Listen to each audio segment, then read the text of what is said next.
kystfiske og svømmedykkeanmeldelse. Den nordlige ende af Begtrup Bay, et meget utilgængeligt sted, det sydlige Djursland, Molslandet. Jeg stod for en uges tid siden over på den anden side og tænkte, den her kyst må altså testes af. Hundshoved hedder stedet, et fredet område og et offentligt areal, som man gerne må tage ned til. Det er svært at finde herned, men det vil fremgå af kortet. Og det der er fidusen, når man skal finde sådan noget, det er at bruge krak-hybridkortet, hvor der bliver overlagt et foto på et almindeligt kort. Så har man detaljerne med og kortets overblik på en gang.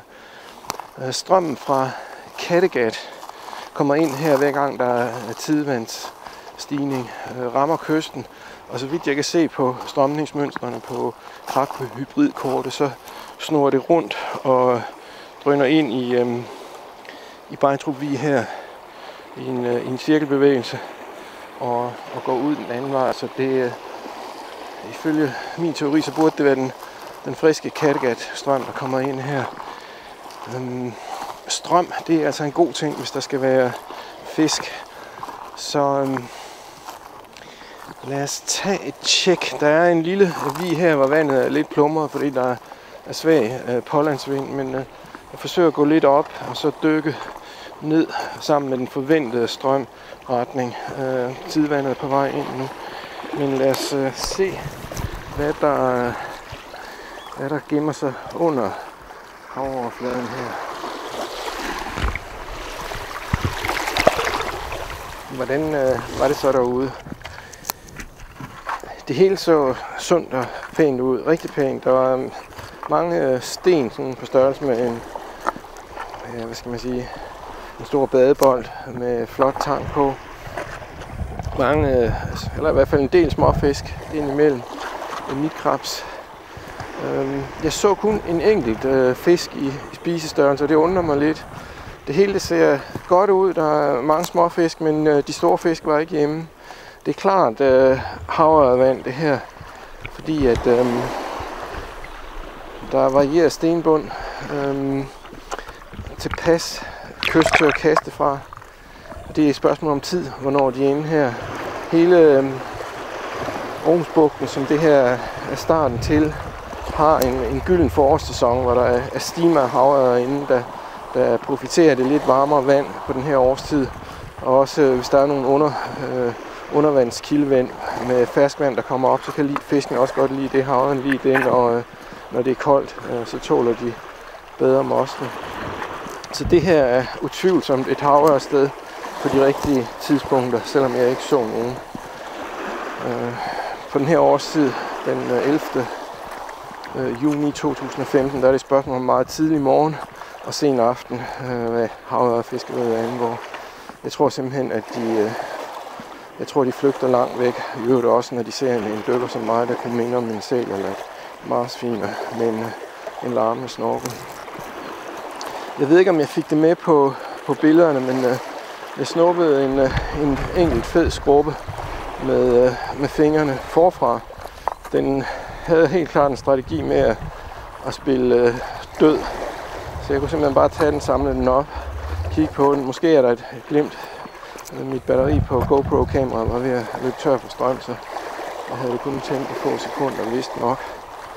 Så slap jeg den, og så da den var kommet en 1,5 meter væk, så tog pokkervæggen så fesen af sted. Så det var en spille død skrubbe-strategi. Snuppet forfra med hænderne. Hvad kan man sige? Noget af det, der undrer mig på de her først på sommeren dyk, det er, at der har været få havkarusser i almindelig voksenstørrelse, det vil sige 10-12 cm størrelse. Her var der nogle enkelte, og det synes jeg også er et tegn på, at der er godt liv. Jeg ved ikke, hvad der er sket med de der 10-12 cm fisk i løbet af vinteren, om de er blevet spist op af et eller andet fælt stort dyr, men jeg har dykket 5 gange her i foråret, og de er simpelthen været pist væk i modsætning til sidste år, hvor de nærmest svømmede ind i møde, når man kom ud stort set hvor som helst det skulle være.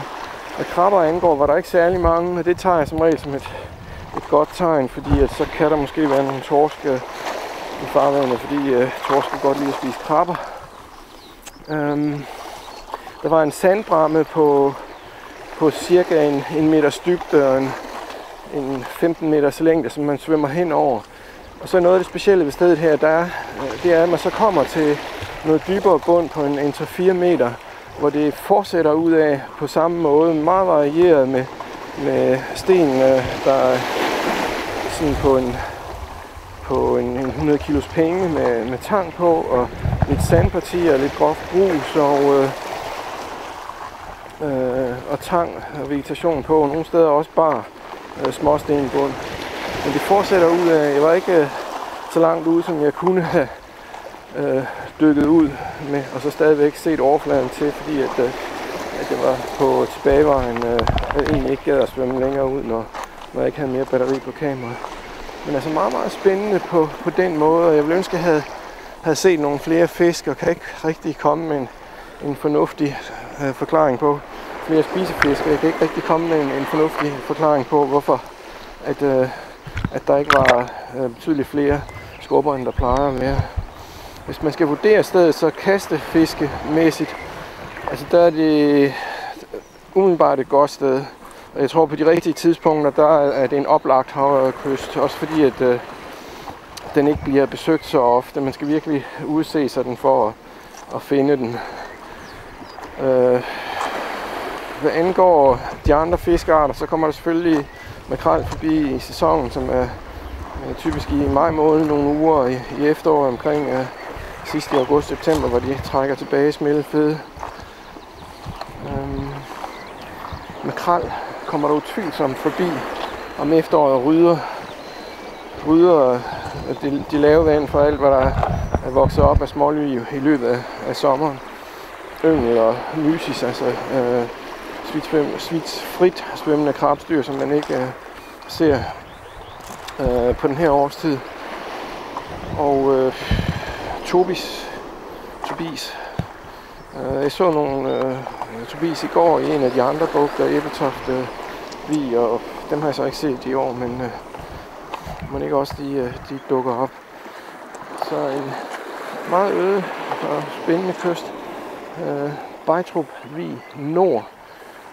Det vi har derovre, det er Helgenæs, og i den her retning kan man nok ikke se, der har vi Samsø og det sydlige Kattegat. I den retning kommer Jylland, og så er vi ellers på det sydlige Djursland, Molslandet. En ret fin tidlig sommerdag 2015. Slut herfra.